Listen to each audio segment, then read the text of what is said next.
cannot sit and talk. I have to stand. The blood flows better. So, I'm Veena Khandke. I'm the Director of Grants and Partnerships at Dining for Women. And I'm going to let and I will stand for that. And I am Lynn O'Connell. I'm currently Chair of the Grant Selection Committee, as well as a member of the DFW Board. Okay. So, so we wanted to talk about the grants process, the way we handle it at our end. Our assumption is that a whole lot of you would like most of your members to understand it in your chapters, what the process is like. We're also recruiting for the grant selection committee, so we would like some hardworking, diligent members to apply to us. So, and Veena, may I ask a question? I'll try to be quiet the rest of the time. So, how many of you are thinking are here because you're involved with a potential grantee who may be applying? Anybody? Okay, just helps. And then how many of you are currently an active Dining for Women member in a chapter? Okay, and then is anybody else here? And why are you, who are? I was just curious because I have an idea about a future grant. Okay, perfect. And welcome. She's also Diana Bowie from DB Peru. Okay, thank you. I'll be seeing you later, Diana. It's a pleasure to meet you in person. Okay. And Rachel. Yep. Rachel is from UNICEF. Okay, yes. Somebody else had a hand. Yeah?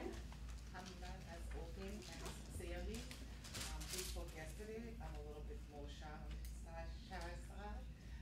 But I also wanted to learn about the grant process because we just established a new group for women in Africa and Liberia. So I'm still learning the process of developing the organization. So I also like to learn what the grant process is. Yeah, I'm Sumaya. I'm from Cambodia, from Asia. So I received the grant from the Dining for Women, and this is the first time for me to join. So I would like also to join. If you can help me. Thank you. For next, yeah. Thank you. Yeah. So she's with Mix and Line. Okay, so there's no secret sauce to what the information is over here. It's all on the website.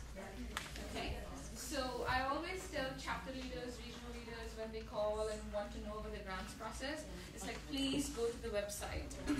It's the most current. Whenever we tweak any little guideline, we fix the website first, right? So because it's our voice to our members and it's also our voice to applicants. And so most of you, I gather, know that we have 2 grant cycles, okay? And in each grant cycle, we only select 6 grantees.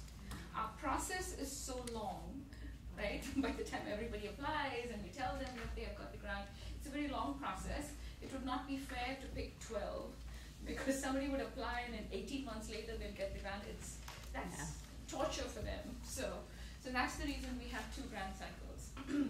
Ever since I started working at Dining for Women, which is July 1st, 2014, we've had a consistent increase in applications, okay? But that doesn't mean that the applicant always reads the guidelines. So please, if you're talking to an applicant, read the guidelines, just keep repeating. And don't just read the guidelines, follow them. Follow them.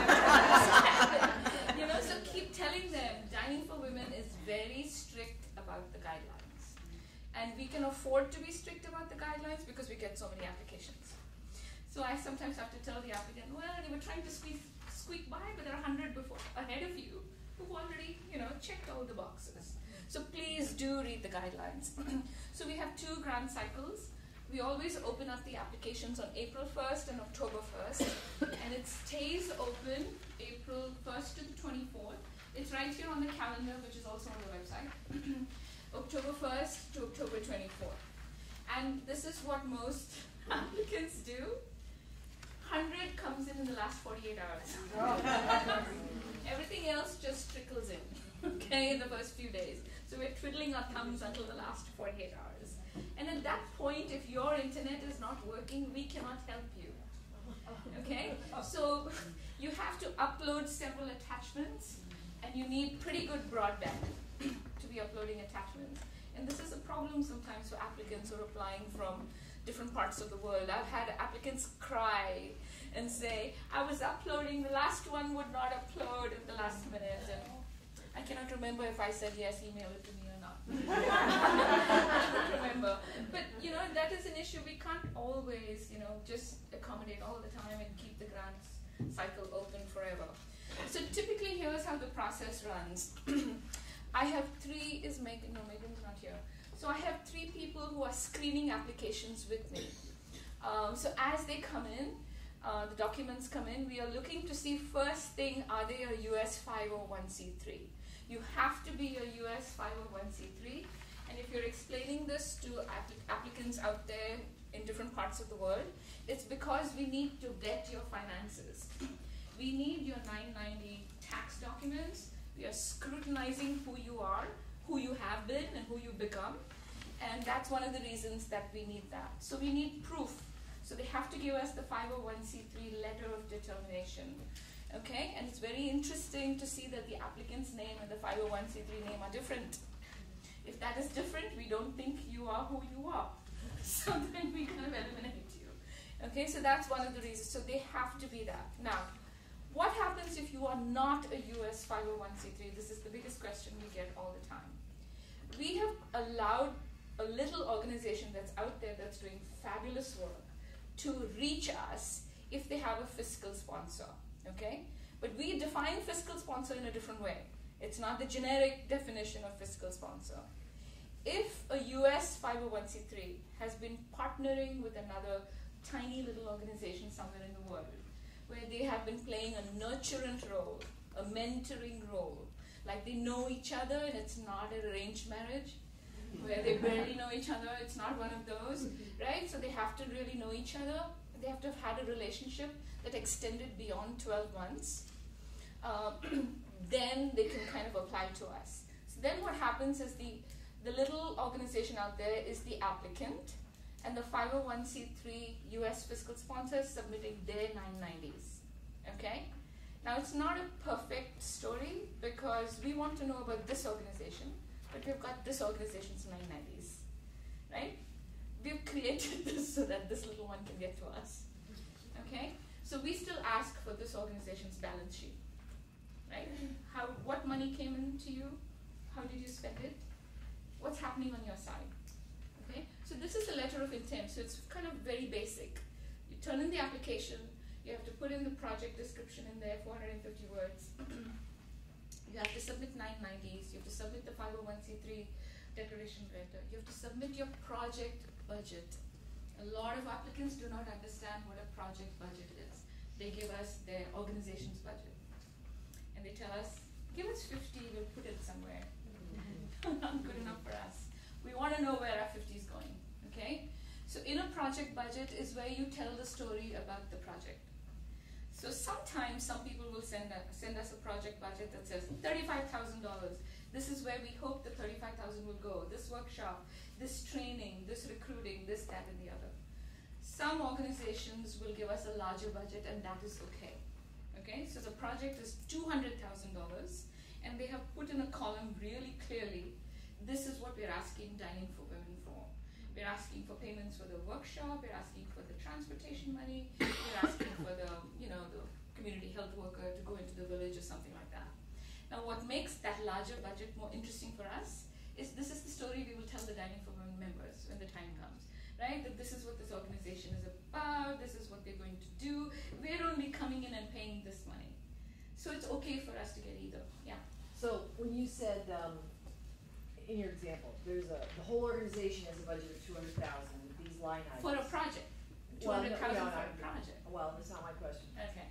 If the whole organization has a budget of $200,000 and they've delineated the line items to break that down, and they have a sub-project that they're asking us for money for, that's $50,000 by line item, do you want both of those budgets or just the $50,000 broken down? Some organizations give us one or the other. And I'm encouraging organizations to give us the big $200,000 one, because the questions we're asking is, have you got the other funding? Or are you going to make us wait when we choose you as a grantee? You're waiting and waiting on the other 150, our project cannot fly. So you'll accept either the $50,000? We accept either, but we like the bigger story. Okay, thank you. because otherwise we're Yeah. lost. And then the GSC will say, something's going on, what are we paying for?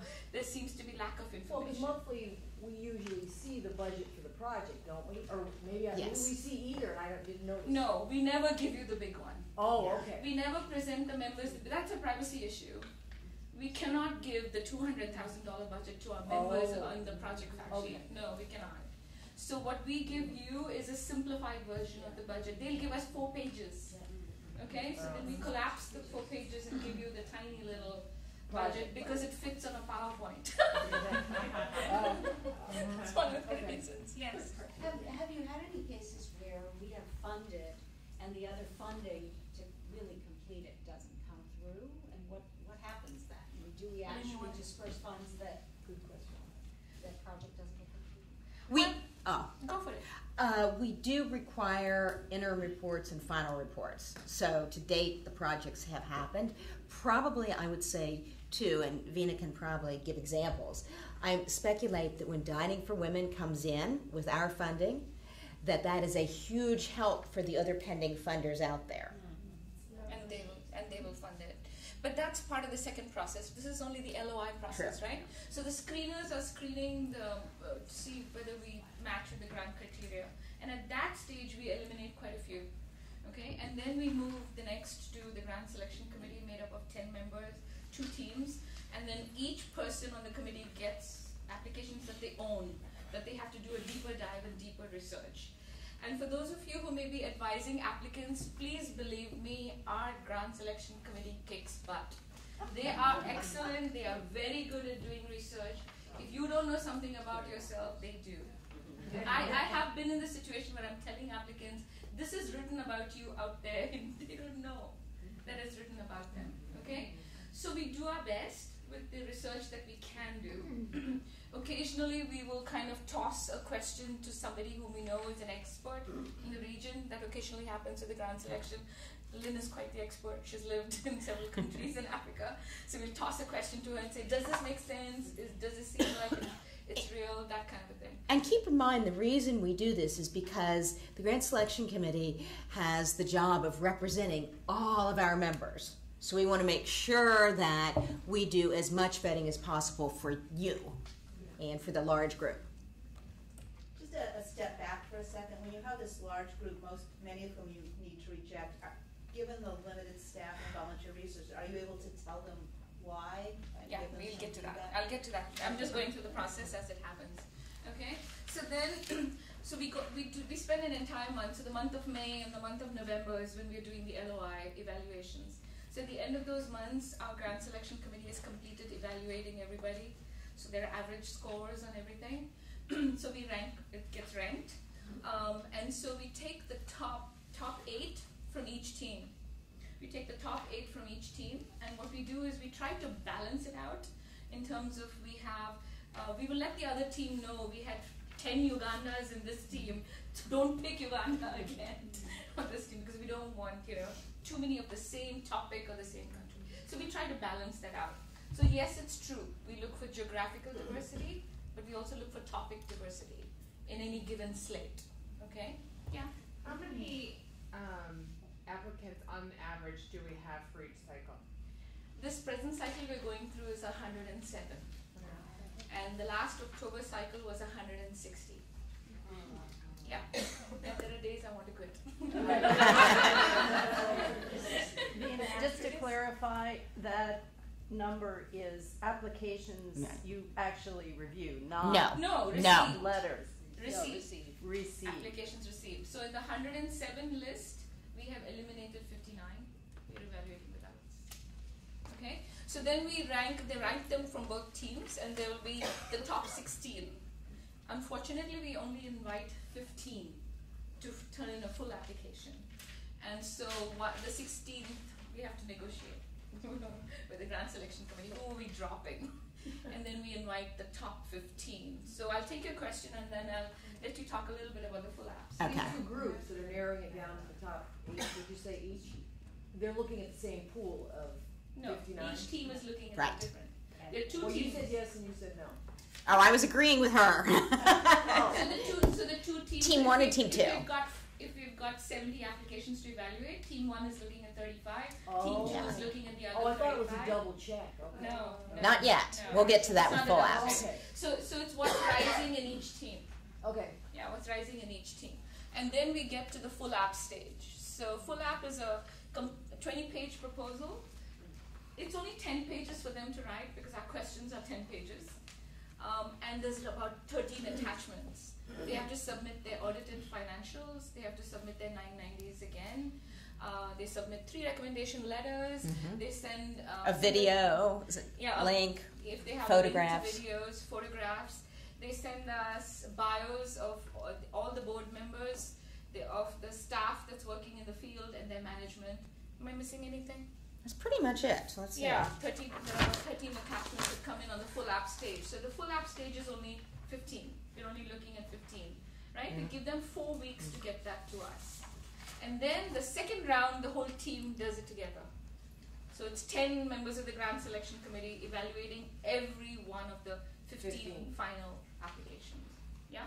So I just have to share with everybody, and I share this with our chapter. Tammy and I had the privilege of going to the Dominican, and we talked to the woman there who applied for the grant, and she said, at Mariposa, and she said, it is the most stringent application I have ever filled out in my life. She goes, if I ever need anything, I'm like, go to the Dining for Women application because it's in there. And so it was just a huge, it was a huge confirmation for all of us who were on that trip to know that Dining for Women does a very good job vetting our money and picking their grantee. It was great. You want to talk about the full Okay. app? So with the letter of inquiry, the LOI, in that process, just to reiterate, we have team 1 and team 2. Occasionally we've even had team 3, but not this cycle. So team 1 will have a call at noon on Wednesdays. Team 2 does a call at 7:30 on Wednesdays. This is not just one Wednesday. We do this every week for a month or so to get through all the apps. And then what will happen, we have our person who does the deep dive on the team. They'll give a presentation of about 20 minutes. And then there'll be Q&As and input from other team members who've done research. So then we've narrowed it down to our 16, then our 15. The call for the full application has gone out. Then they come in. Then they are divided amongst the 10 committee members. I'm the chair, so I am the 11th, sort of, who does not do the presentations and the reviews, nor do I vote. Then the committee members begin their research.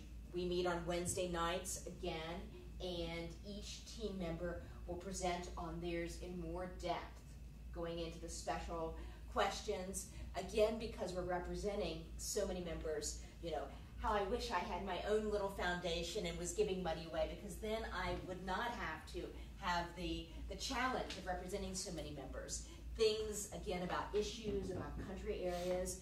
We are very careful to avoid faith-based entities because, again, we're representing a very diverse base. And, again, the issue of women in leadership with the organizations. Another challenge for us is we at Dining for Women believe that empowering women and women in charge of organizations is very important, women in leadership on board and staff. But again, as we look at that and look at the countries where some of the grants are coming from, very difficult. On the calls, we'll be looking at things like amount of money spent on the project itself, number of beneficiaries served, cost per service unit, looking deeply at their financials and at their other contacts to see who they're connected to, both as funders and as supporters, etc. Then, after a month or so of that, we'll finally vote. And each committee member will do scoring, a scoring of about 22 categories. And then the scores will be added up, and we'll have scoring. Now, that is not the end. Then our committee meets twice a year. We meet the second week in August, and the second weekend in August, and the last weekend in February, from Friday to Sunday. Then when we come together, we go beyond the scoring. We'll start by looking at the scoring, but then we sit down and really look at it and say, what works for this 6 months, and also what works for our members. And then that will frequently change things a little bit because, again, we're trying to go for diversity across the board so that we have issue areas, learning areas, and countries of interest for all. Then, once we have put forward our 6 proposed, for example, this August we will put forth our 6 proposed, and they would be for 2019, because again, we're working way ahead of the curve there. We'll also have 2 alternates in there, and then Veena and staff will begin negotiating the contracts, putting things into putting the agreements, letters into writing, etc., so we can get to the point where we're going to issue the check. So yes, and before the rest of you here, we have to present the slate to the Grants and Partnerships Oversight Committee. And the Grants and Partnerships Oversight Committee will ask us questions like, is there any violation of any GS grant criteria guideline in any of these applications, you know? And they will decide whether that's worthy or not for us, allow us, you know. And they'll ask us questions about usually the money and legal things or things related to countries with sanctions. Yeah, but just so that you know how long this process is. And then it goes to the board for final approval. Well, no, but it's more a slate. Yeah, it's more the board is just a stamp. Yeah, so it's several kind of, you know, hoops to run to. But just so that you understand that even though we get to the face-to-face meeting after everything's been evaluated and ranked, it's not over. Yeah. Sometimes 15 rises up to 1. And something happens during those weekends. Those weekends are extremely emotional. There are tears. And there are people fighting. Well, I really feel strongly about this one. Maybe we'll ask them to come back next time. You know, it's a very emotional, hard-fought process. And sometimes you may have extraordinary changes in certain countries that have reached stability or instability, and that may impact the final decisions then, because we're not sure the grant can be carried out. And then what seemed like a star in the letter of intent stage sometimes falls apart at the second stage, because the questions, like you said, are very, very intense. What is your organization? What have you been doing all this time? Why are you doing this project? And what we're trying to get the sense of why they're doing the project is this going to work, right, in your community? Have you kind of absorbed what people want in your community? Have you tried this out? Is this a piloting? So lots of applicants are extremely surprised when I tell them, you have no monitoring and evaluation information on your website. We don't know whether you're really successful in the projects that you're doing. Okay? Your website is a communication tool for your donors, but it's also a communication tool for people who want to fund you. And if you don't have information on your website, it's a signal of transparency. Do you have your 990s on your website? Do you have your audited financials on your website? Can other people see how, you know, who you are, what you are doing, how successful you are in your project? So sometimes applicants are very surprised at how important the website is.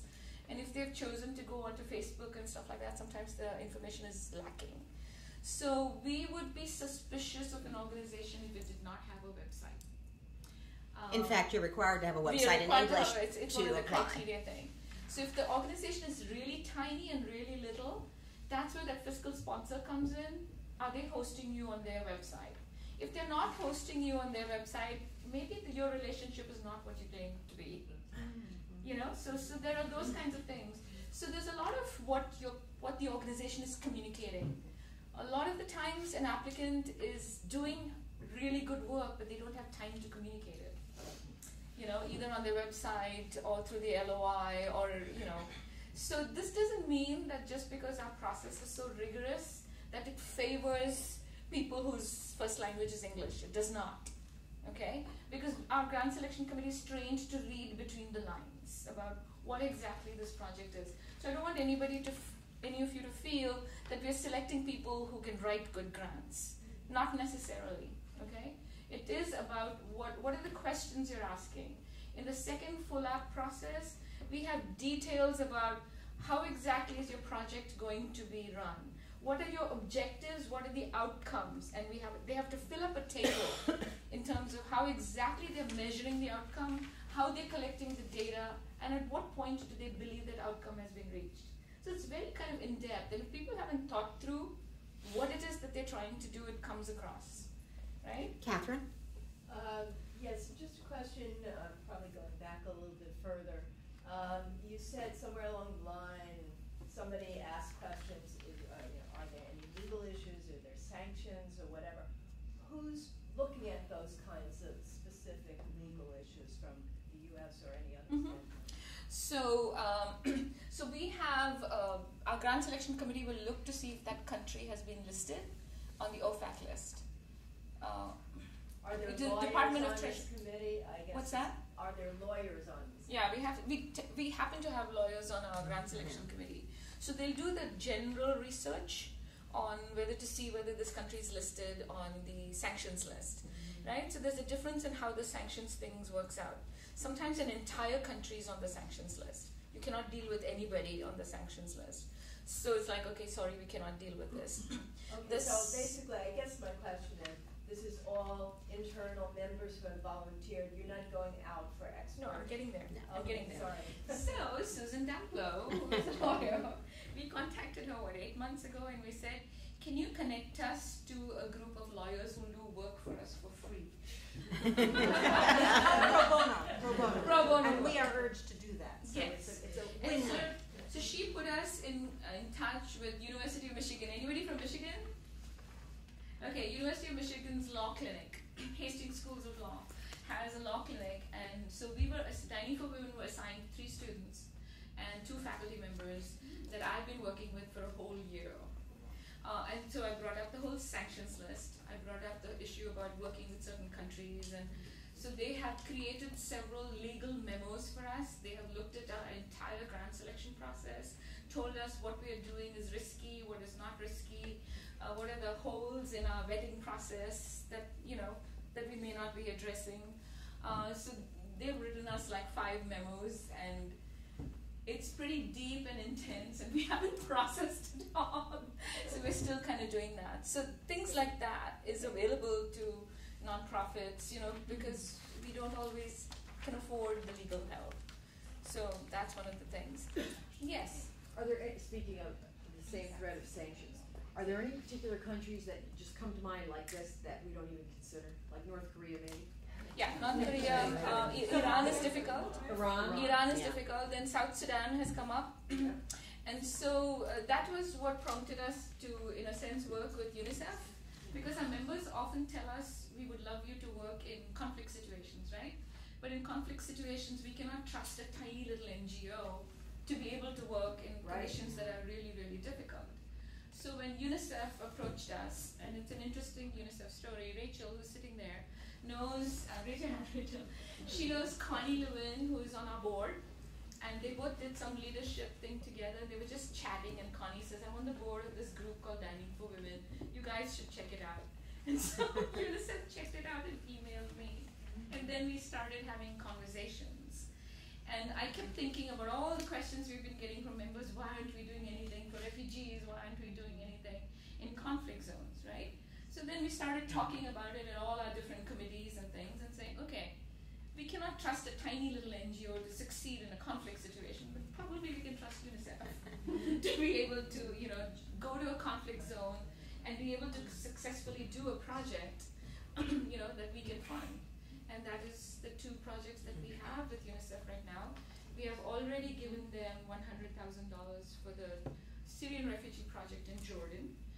We are fundraising, so if you guys are generous, we will at the end of the year have the second $100,000, which is for gender-based violence in South Sudan. Oh, so these are big projects beyond the money. They're big projects. They're partnerships. They're with organizations. Yeah, they're partnerships. They're with organizations who can never apply for LOI. Do you want to say anything about No, I think that that was an excellent summary of the projects. We have more information which I can chat with you about after. But in hearing about the grants process and knowing that what our process was like with Dining for Women, it was equally as rigorous, even if we're a large UN agency, and we uphold all of those standards and commitments just as if we were a smaller NGO. So we have extreme transparency, extreme financial responsibility, and fiscal responsibility. And so, I just want to note that even if we are in untraditional places, we still have to uphold those extreme standards and track our financing and make sure it's going to the right places and directly to the beneficiaries and our implementing partners.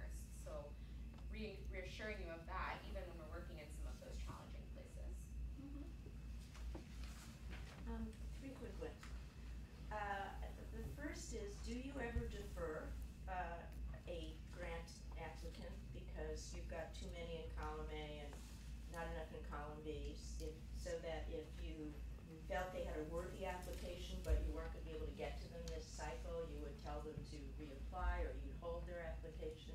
Would be my first question. Secondly, the videos. Do the videos that they submit, are those the ones that, are they in final form that you could actually use them in your site? Okay. Third, over time, have you seen kinds of projects that prove more popular on the ground with your members who either come or don't come that month to their local chapters gatherings, and how might that influence your selection process? You want to take any of Okay, so many there. The first one was, oh yes, we have a number of applicants who do reapply. We have some that have reapplied 3 or 4 times and then gotten funding. We do not defer, because what we see is every cycle, it's a new beginning when you see what's coming in. So Veena and Dining for Women overall, really Veena, does a wonderful job of working with those who apply when they contact saying, we didn't get the grant, what can we do to strengthen our proposal? And it's been fascinating as a member over the years to see those coming in the 3rd or 4th time, and then they're like spot on. It's just amazing to see both just the project development over that period. So that's very rewarding. Then what was the last question? I need to be writing. I can oh, the video. You did the video. What was the third one though? The third one is popularity. Ah, yes. Oh, that's interesting, because take a guess. Which months do you think we get the most money in? December. Yes. Which month do you think we get the least money in? January. August is summer. July and August are also. So we do indeed look at it and see what traditionally, historically, have been most popular with our members. Things like the FGM issue is a very popular one. And certain countries too, I would say, tend to be, Afghanistan, for example, is another one that tends to really raise member interest. So we do try to select the months based upon what we think member interest is. That said, we're very, very thankful that so many of our members are on automated donations, so that even if they miss in July or August, they're still supporting the organization, etc. So in the old days, we did worry about it, right? Because collections do go down June, July, August. If there are 2 blizzards in the Northeast, collections go down January, February. So we're trying to encourage members to think about this. The grantee's still there. The grantee's still up there. The grantee still needs the money. Even if you cannot make it to the dinner, consider the recurring donations, because we don't want to be in that slightly, we are large enough now that we do clear the hurdle of the money that needs to go out. But there are moments we are holding our breath in the summertime. Will it come in? Will it come in? So just for members to understand, we still owe these people the money, right? Even if you cannot make it to the meeting, or you're having a blast in Paris, they still need that money. So just to think of those things a little bit about the video. So it's taken time for us to kind of get grantees to understand this. So as soon after the face-to-face, right? The face-to-face ends on Sunday. Monday, I will contact all of them and say, Dining for Women continues to. We have grantees here. I shouldn't be saying this. We after Skype interview, you continue the evaluation kind of thing, and usually they're Skyping with me, and that's the point when I tell them that they have the grant. And then I really try to communicate. We do send them links to really nice videos, and we tell them we need a video. It needs to come in this time. The DVDs, we produce 500 DVDs and mail them out. So it's a very tight schedule. But what I tell them is, you're talking to our members. Yeah. You figure out how to do that, right? Speak to them. But ever since I started working for Dining for Women, I have insisted that we have beneficiaries in the video. I said, please have the beneficiaries in the video. Remind our members who the woman or girl is on the other side. Let them speak their language. Let us see their faces. Let us see their emotions. Let that communication come through. But please have good subtitles. Don't do white on white. So that's one of the things we tell them. And they do the best. So we try. Remember, some of them may not have video footage. it really makes them very nervous that suddenly they got this grant and they're asking for all this information, and kind of scares them of all of you out there a little bit. Just see it from their perspective. So we tell them, okay, if you have photographs, just link the photographs together, get a voiceover, and some of them have done wonderful jobs with that. Some of them have done animated videos. You've probably seen. Have you seen the Batonga one? The most recent one? Okay, the most recent Batonga one is an animated kind of video. And if you watch the Google Hangout, Angelique sings for us. So please watch it. She was so excited to be on the Google Hangout. So it's a communication tool. So we tell them, members will look at your website, they will call you up and ask you questions, spruce up your website before you're featured. You know, we try and get them ready for their coming out party time. And it's hard for some. For some, it's really, really hard. They're resource poor and their high school age son is doing the video or something like that. I had some hands raised. Yeah. After, backing up just a bit, after an organization has been invited to submit the full application and you are reviewing it, are there follow-up questions during the interview process, during the application process? It's not just a paper review of whatever they have submitted, or do you? If the GSE does not like something at that stage, I will communicate and say, this is not clear, send us something else. We haven't really. No, usually we do take it, you know, if it's that unclear or something, we may have them reapply. Okay. Yeah. Okay. So. And then when they have, so one of the things we do at this stage when we're telling them that you have the grant, there may be a line item of budget that we don't like. Then we negotiate at that point. And give an example of what we wouldn't like. So if they asked us for the motorbike, Oh, I'm not so sure members would like that motorbike on that budget. So can we instead pay for the gasoline? Can you take the motorbike off? Or there'll be something about, we say our members would love to pay for the workshop part or the training part. So can we kind of move things? So that's where that big budget really helps. We see there's some wiggle room for us to kind of, you know, and what we're looking for is what our members would like to fund. You know, that's where we're coming from. And then just one other follow-up. During the review process, the intense one, it's, are you interviewing the applicant via Skype or in person or anything of that nature? Or is it based on, again, a review of the materials they've submitted? Yeah. So the Skype interview is my opportunity to interview them on all the problems we had on the evaluation. If we haven't had the situation happen yet, but that is the point at which if I feel there's a red flag, I won't tell them they have the grant. Right. And keep in mind. Something's bothering me and they've not answered the question adequately, then I might take it back to the GSA and say, this Skype interview didn't go well. It hasn't happened since I've worked at Dining for Women. You keep probing and probing and probing to get the answers. So far it has worked, but that is what the Skype interview is designed to be. That final check on them. And they will typically have 3 or 4 people on the other side. They'll have like the founder, the executive director, maybe the grant writer. Because sometimes the grant writer hasn't necessarily communicated to the founder. You know, there are some of those things that happen. So far we've never had that situation where I've had to take it back. Usually it would be negotiating on the budget, saying we don't really like this, or would it be better if you say this, or can you fix this issue in your video? Can you address this? Like Gaia, the Gaia issue. Oh, yes. The Gaia issue that's coming. Gaia applied to us 4 times. So it is the, what is it, Global AIDS Interfaith Alliance? Yes. Coming up in September. I'm blanking out, I don't know. So Gaia has interfaith in their name. Yeah. So we have been Big issue. going after them multiple times, and they call and they ask. So I give feedback to people who email me and call me. I cannot give feedback to 160 people. So they have to kind of approach me to get the feedback.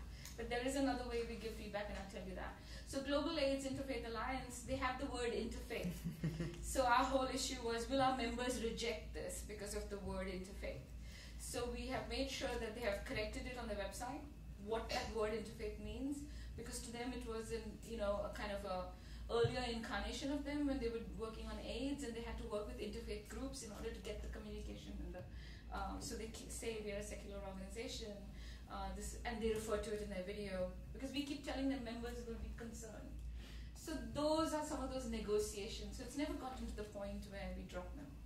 So the LOI stage, when I respond to the LOIs that did not get accepted at the screening stage, right? It's usually something because they did not, some guideline, something that they do not qualify for. So my email is like, sorry, thanks but no thanks kind of thing. But because they didn't qualify, I don't want them to reapply again and again and again and again without knowing that they are not qualified. So I'll highlight the guideline that they're in violation of, so that they understand either they fix it or they can never reapply. The other ones who didn't make it, the process is relatively random, okay? You don't know and I don't know in a given cycle how many Kenya applications show up. You don't know, I don't know how many Uganda showed up. Kenya and Uganda are the highest number of applications we get. Rwanda and Haiti is also extremely high, and India is pretty much up there. So sometimes it's like too many of the same country. So then we'll ask, is there any other country that you work in, something small that I has never funded? And they'll say, yes, it's okay, turn in an application for that. That's how Read Global came in. Read Global was another Nepal application. Oh, Nepal again. Is there any of the other country you work in? Bhutan. They applied for Bhutan. Boom. So there are some issues like that, but it's a relatively random process. There's luck involved. Some people have been given a grant after their 5th application. Others just get fed up and walk away. So that's what it is, but there's relative amount of communication between us and applicants, and we tell them how our members think, and they are fascinated because no granting agency gives feedback. But please don't tell everybody. Yeah. So it's a very valuable lesson to them about what we are looking for, what our members, I keep telling them, our members, we are a giving circle. We have to sell this project to them every month. It's not a given that we'll raise the money. So our funding agreement says it. We hope to raise the money, but we will give you what we have. And then there's a question back there. Yes, because our past history, sometimes we never made it. The reason that I say that is that one of the things at meetings is members feel like sometimes the money's already in the bag. We play it and people aren't you inspired to give more because people are inspired then, but I would love to be able to add, and they really do need, and I've said that, but I wasn't quite sure if it was kosher, so that's right. So my question is, you have mentioned, we want to fund groups that the individual members are interested in, want to support. How do you get that feedback? Is that have we ever been surveyed, or do you ask chapter leaders or regional leaders, what the constituency? How do you we know have that? done a survey in 2014 where we did get a lot of feedback. You will be amazed at the number of members who call the office. You will be amazed at the number of people who email me and say, why don't we fund so-and-so? So we have a general sense of how members feel, and then the grant selection committee is made up of members, right? And so we will have this voice that will say, one person will say, my members are going to love this grantee, and the other one will say, mine are going to hate it. And then we have to figure out how to fix it in the education part. So it's not, if we go too much with the member popularity thing, then we may not present some issues that are controversial, right? So we have become more confident in our ability to be able to educate our members that, okay, we need to go this direction. This is something that's really useful and good for us to do. So I think we've become a little bit bolder, and I think it's a question about you trusting us in the grant selection process. At least I feel it. I feel that you do trust us in the grant selection process, which allows us to move in different directions. And then Lynn is a nonprofit expert, and she'll say, everybody's doing it, we need to do this. So it will kind of come across. So it's a conversation, a constant conversation. Okay, speaking of the quality of your vetting, without naming names, over the years, has there been any grantees that you've selected that just stick out as not raising as much money, other than the seasonal dips and donations? We got, this is my experience of the phone calls, backlash, right? Bond Street Theater. Oh, that's. That was, there was group in the prison? There were groups in the prison. Right. And yeah, but as some of our members, I don't know if I should repeat what some members said. Oh, yeah. The women are so wretched. Why? That was a women's prison, and it was like a drama group, right? Yes. Right, yeah. Yeah. Remember that? Because I don't think our members believed that our money was actually transforming those women's lives. So that is where the education program, project fact sheets would come in, where we have to shift how people are thinking about something. So there is a lot of planning that goes into project fact sheets. Again, volunteers who do our project fact sheets. The volunteers do those Volunteers write it. Volunteers do the Education PowerPoint, committee, yeah. The education committee, and there are 3 of us who edit it. So I'm the final edit. So if there's a typo, that's my fault. I didn't catch it. So yeah. So then we tried to do that. So the last, I don't know if you remember, last October, November, December, we put young girls programs together. We had Age Africa. I don't even remember what the others were. So we were in the project fact sheets. We were developing a theme that this is about young girls, and when you give young girls a safe space to speak in, to express what they believe in, that you do see them blossom. You get very sophisticated. Oh. Are you reading your project fact sheets? Somebody's reading it.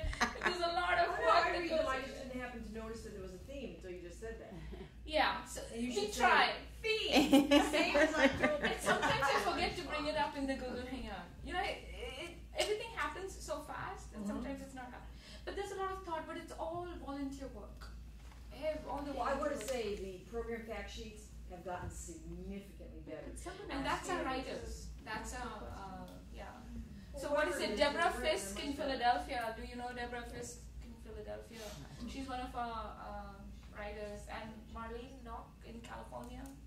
If you know her, say thank you. They're the ones who write it. Since we have the proposals with us 6 months ahead of time, they have a lot of time to write it. So they work 2-3 months in advance. Because we have, So my co-leader and I are very new to this, and so I'm learning so much, but I have so many questions, and so I'm just trying. You're answering the questions, so I'm kind of be quiet. But I didn't realize. I thought you just granted a certain amount of money, but you can't do that because it really depends on the month. What happens? What they want. But not anymore. And then we don't worry about the amounts anymore. We're large enough. Okay. Yeah. And the follow-up question was, so then is there when you finalize the 6 groups, do you rank them? So who gets December, and we base it again on what's most popular. Right. So if GM is really popular, we'll put it in a high month. Yeah. If what's something that's a little unpopular? I can't think. Okay, never mind. Psychosocial program. Yeah, probably, yeah. What we're thinking about is how many, because we know a lot of members are focused in the months of October, November, December. We're putting something out there that they will all love, and they will kind of invite people from their organization to come to their chapter meetings, and kind of that enjoyment factor. It's also annual appeal. So we want all of you to fall in love with that women, get the checkbook out, So thought is put into it. Yeah, thought is which put in. month? So the GSC decides. So the face-to-face, after we've all cried about who the 6 are, then we say, okay, which month are we putting? And then you don't want 2 Kenyas next to each other. You want them as far away as possible. Yeah. And then the GSC will give me feedback, and usually our education coordinator will sit in on those meetings. What is the theme that we want to educate our members on in this thing? There's a lot that goes on. Can I take a question from this side of the room and come back? Yeah. So, Veena, I have a question. So you're saying that we're large enough now that we don't have to worry about, say, we are going to give them a $35,000 grant. They're going to get that. Say it's a great month, say it's the December month, and we bring in more than the $35,000. Yes. Where does that extra money go to? Does it go to the organization, or where does it go in the pot? The program funding model changed, when was it, 2015?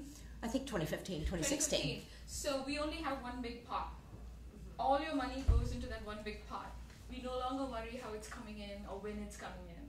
In the old days, we held our breath when the checks would come in, because that's a promise that we had made. 85% would go to the grantee and 15% went to the organization.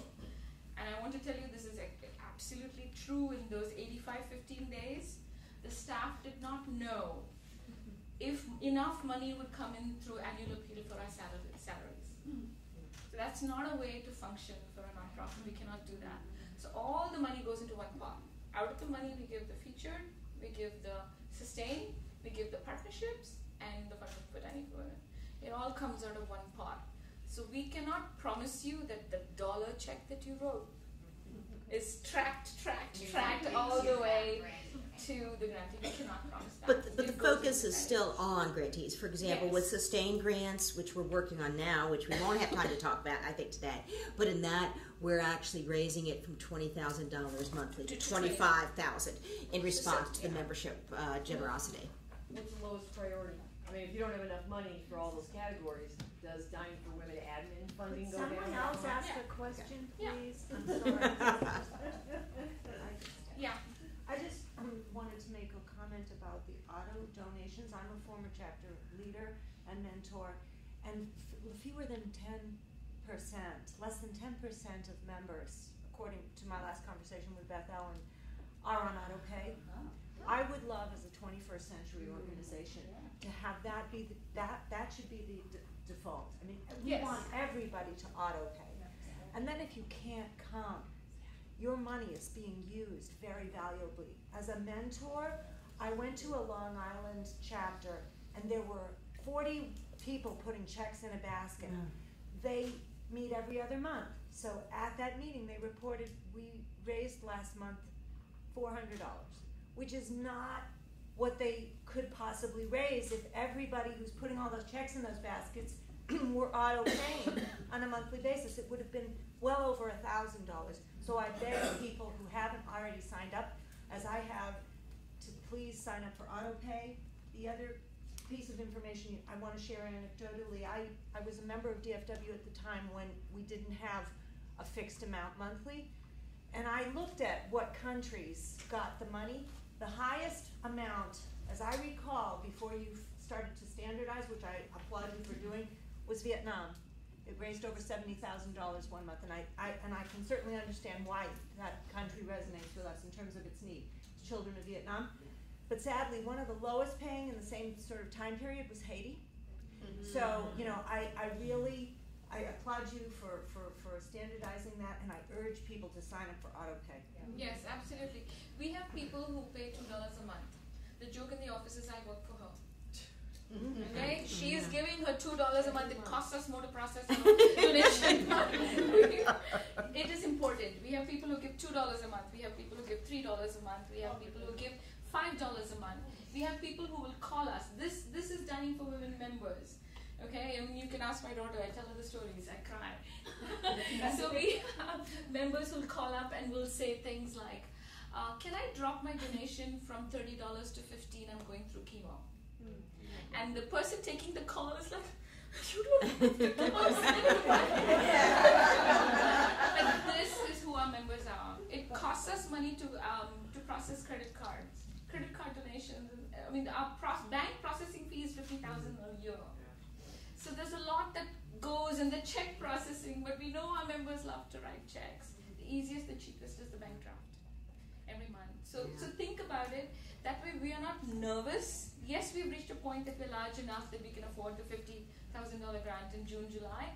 But there are days, as June is closing, we're just watching, oh my God, I hope a hurricane doesn't come through. You know, things do happen. Yeah, well, we had a question there and I'll come back to you. Yeah. It was about the budget. It was answered. Okay. Yeah. Will you recognize the people during the conference today so we can acknowledge our appreciation for them? Yeah, of course. Yeah, absolutely. That do all this volunteer work? Yes, absolutely. And then they love it so much they don't want to leave the grant. Some of them have to push off the grant selection committee. Lindy's just joined. Yes.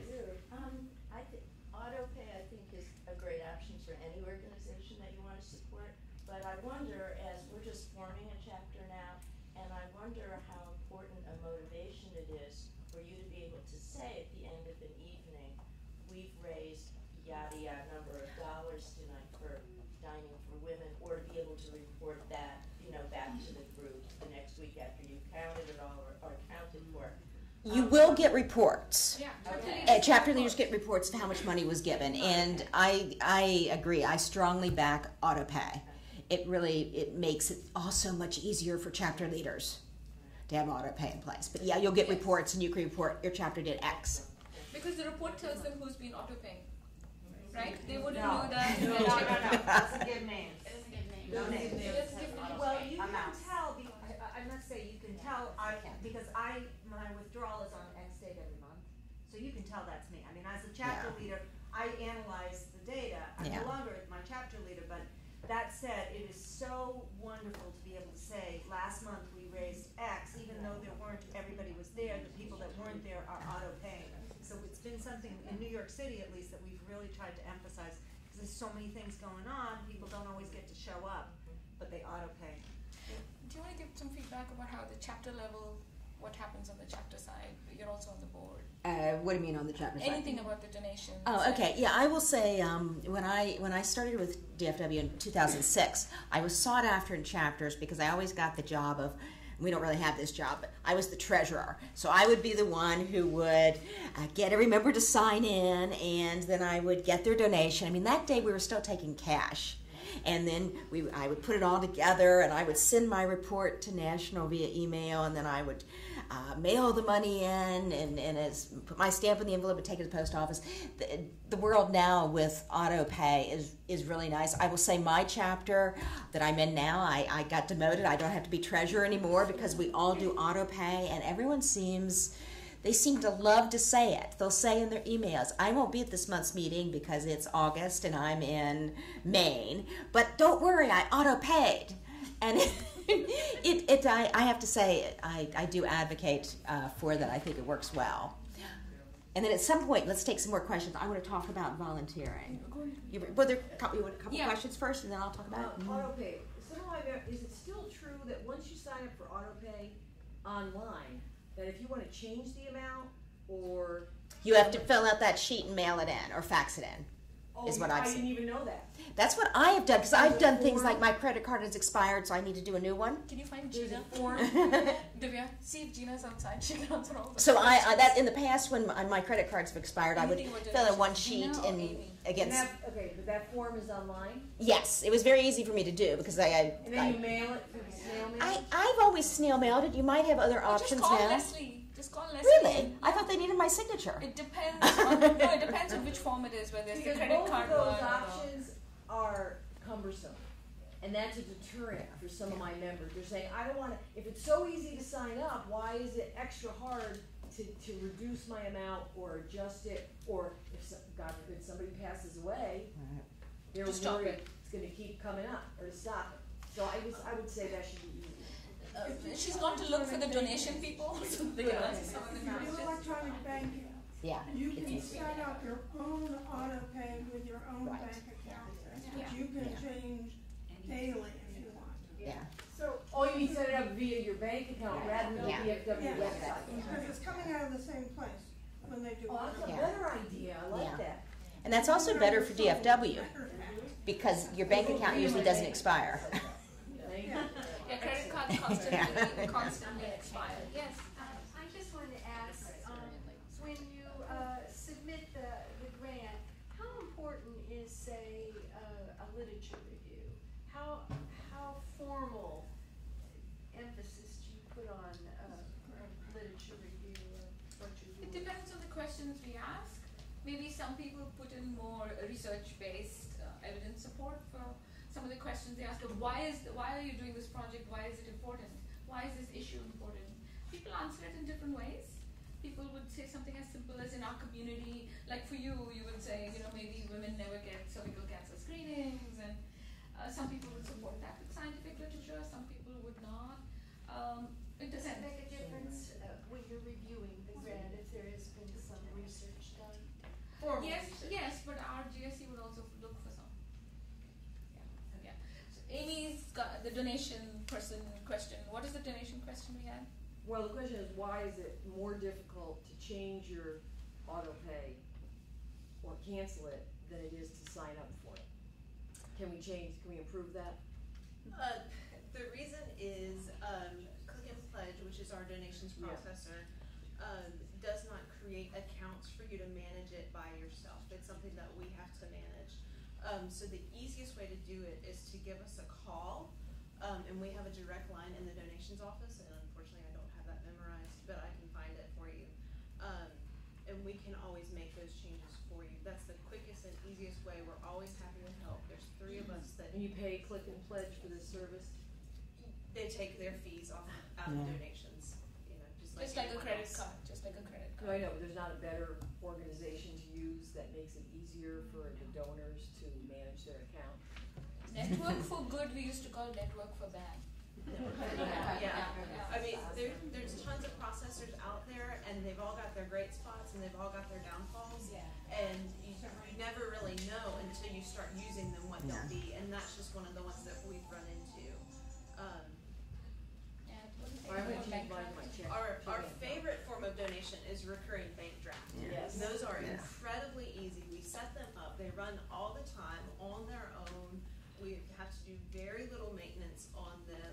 They're the most cost effective. I think it's only like 11 cents for them to process, and they don't take up nearly as much staff time as credit cards because they're always expiring, fraud alert, that sort of thing. Or somebody's partner loses their credit card and it has to be canceled and restart all over. Is that I mean, do you share that? Because mine's on credit card, but I thank you for the information about 10%, but I'm happy to switch it to bank because I had no idea, but I never knew that there was a cost-effective option between the two. We have been writing it in the newsletter. Yeah, read your newsletter. Yeah, it's always in there, and whenever anyone calls us or is in direct contact with us, we always try and push that, but it's just, we're always trying to tell people, and especially tell chapter leaders so that they can tell their members. So if that's something that y'all are interested in, please share that with your fellow chapter members. And we have written blogs about it. It's in the newsletter. The newsletters are archived on the website. And this recurring donations is important enough that at staff meetings, we have the accounting people say, how many recurring donors do we have? Say, oh, we crossed 1,000, yay. And you know, it's an important thing. And we're also doing a big campaign this summer to encourage we have lots of recurring donations. And part of that is, it was just in the newsletter, not all the details are out, but we'll be selecting, I think, 5 recurring people in order to select their favorite grantee, and we'll be making donations in your honor to your favorite grantee. Nice. I just ask one little thing. I'm recurring and I did bank draft. But when I did it, I had to send in a snail mail. Yes. And is that still the? Yes, that's a legal requirement that we have a voided check and your physical signature on file. Okay, because I thought I heard someone say that you can go to your bank and say, give it to Khandke. You can, like automatic bill pay. You can set up basically an auto bill pay through your bank. But because we don't have control of that the way we do bank draft, it's on our end, it's not considered a recurring payment. That makes sense, It's like a check. For us, it's a check. Just a check. For us, it's a check. But does it pay? Well, the donor has control, not DFW. No, I get that, but I mean, if Makes what sense. we wanna do is encourage, as this woman from New York said, people to keep giving even if they don't show up. Shouldn't we be encouraging people, if it's easier, to go to their bank auto pay? Yeah, if it's easier for the member. Yes, but on the other hand, they're not going to count it. But you don't know what they're saying internally that they count. So, but that makes sense though. Do I care how you? You don't. Yeah. I think we should. So you're not set up to get an automatic, receipt from us on a bank auto pay. Our bank's gonna be cutting a check and mailing it to you, right? If you go through your bank, yes, that's what happened. I see, so they can't tell that it's recurring. Right. Yeah. That's what she's saying. Right, makes sense. They get it. You still get the same amount of money, right? Yes. Either way. Yes. That's why. So just for your information, I don't do that with anybody because I don't give anybody access to my account. I know there's walls, but everything gets hacked. So you may want to consider a way to call us recurring payments if you want us to say percentages, period. Somehow to set that up because it's my protection of my information that I put up that wall myself. Yeah, recurring bank drafts are actually like the most secure way that we have set up to make payments. There's so many walls between our bank and your bank and everything else. There's one of the blogs that is on our website, encouraging that actually refers to some research that's been done. What is the cost to Dining for Women for those people that are requesting that their bank send donations to you? Staff time. Staff time. So Staff do you time. have it worked out? So would you say 11 cents, 10 cents for the recurring? Do you have a dollar amount or? No, it's just the time that it takes to process mail, to do in-house deposits. If your member number's not on there, we have to look all that up. So there's not a hard number. For the automatic payments from our checking accounts? That's what I'm saying. Oh, for the recurring bank drafts that we manage? No, the ones The that. auto pay. It just costs us in time because we're receiving the check in the mail. So we have to process it and do everything to get it. It's still a check. Yeah, it's still a check. Still a check. Do a bank to bank. How do we find our member number? Your chapter leader has a roster that has it on there. You can also just email or call the office, and we're happy to look that up for you. That's how we track you down, is your By member. number. Yeah. How would it work if you gave it all at one time? You just give it all at one time. Now, this is an interesting thing that my tax accountant told me, that I'm old enough to have required minimum distributions. You can get those pre-tax dollars. You can get your person to write you a check so that you get more. Yes. So is there information on the website about that? Because that just came up in my church as well. People who have automatic distributions have a tax advantage for giving that money before it comes to them. There's not a lot of information on the website, but mostly you would just need our federal EIN and our address. That's usually all that they need, and that information is on our website. So that might be something you want to promote, given the age of That's some of us. That's a blog topic, RMD. I'll just say, we're a new chapter, it would be nice, in the welcome emails and stuff, that you explain all of this, 'cause it's all new information to us right now, so we can, I know it might be in the newsletter, but we should just maybe monthly send that along with the letter on how to change. Okay. Would be great in the monthly emails that we could have to do. Some of this information went to the chapter leader packets, right? Mentors, reader leaders. New chapter leaders are getting that whole chapter leader packet. Talks about all these things. It's a lot of reading. It's a lot of information. It's a lot of information.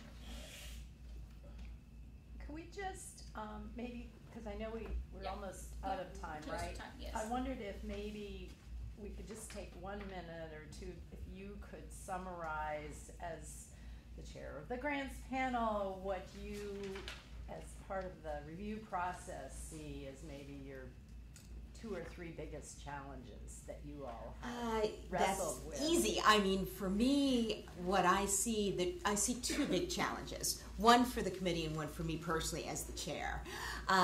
First of all, it is, and I'm going to encourage you all to be volunteers in a minute. But the weight of this whole process, thinking we're representing each of you, and then the 10s and 12s of others of you out there.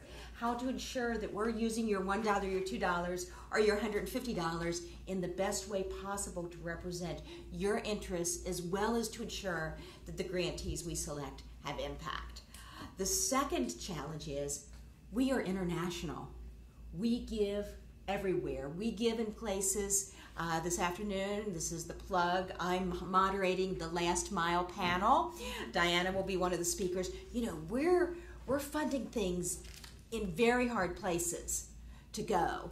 And being international, we try, but we're not area experts or topic experts on each little thing, unlike other funders, which are indeed maybe experts on gender equality or women's education in the Middle East. So we are covering huge breadth, relying on other experts and diversity. And then the third challenge is, imagine me as chair of this group of 10 brilliant women who are very outspoken about what they think should and should not be funded. So many, many challenges. That being said, I will now give my encouragement to you to consider, if you've got time and interest in getting engaged in Dining for Women in other ways beyond being, I know many of you in this room are not only chapter members, chapter leaders, regional leaders, mentors, etc. I started out I joined in 2006 as a member. Some of you will find this interesting. There was only one chapter at the time in Metro DC area where I live, and that chapter met in DC on U Street Tuesday evenings at 7:30, only one. And I was the only member of the chapter that was over the age of 30. So how that has changed in some ways. It was a great chapter. At any rate, so about 2008, I began volunteering with the Education Committee. And that worked for me because I could work a lot on my own. I got to write books, films, free trade, and music sections. Plus, it really got me engaged in following the grantees. So that was kind of volunteering solo. And then about 2012, I applied to the Grant Selection Committee. And I have, some of you may know, I have a master's in philanthropy. I ran an International Healthcare Foundation. Well, I got turned down for the Grant Selection Committee. And as many other people did. And so I applied again to the Grant Selection Committee, and the next time I was indeed accepted as a member. And it was terrifying to me at first, thinking, I'm in with these 9 women who, again, are really doing the research. As someone who has a full-time job and other things, some of our members are retired, or some just obviously are more genius than I was and had far more time to give. So it was kind of scary, but wow. What I've learned through my whole DFW journey so far is I've met incredible people, and I've really grown to know more and more great NGOs and nonprofits out there, and really become much more knowledgeable of the subject areas than I ever could imagine. So for me, giving my money, going to the monthly meetings is great, but being able to be a giving volunteer has really made this a great experience. So I encourage you. I would say it's changed my life, actually. So think about the various volunteer opportunities, and if it works for you, use them. That's my pitch. So we're looking for Grant Selection Committee members. We're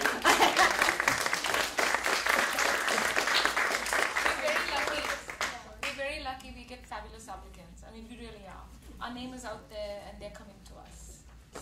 Okay, you said there are various opportunities to volunteer. Are they described anywhere? They should be on the website, as I recall, listed. So on the website, there is a little tab called Join Us, and under Join Us, there's a little one called Volunteer. If we're looking for volunteers, applications are up only when we're looking for volunteers up there. So keep checking the volunteer page. The grant selection volunteer thing is up there. Applications close on May 15th. Yeah. But we don't constantly have something open. So you have to check. And read the newsletter. We are out in the news. Thank you, ladies.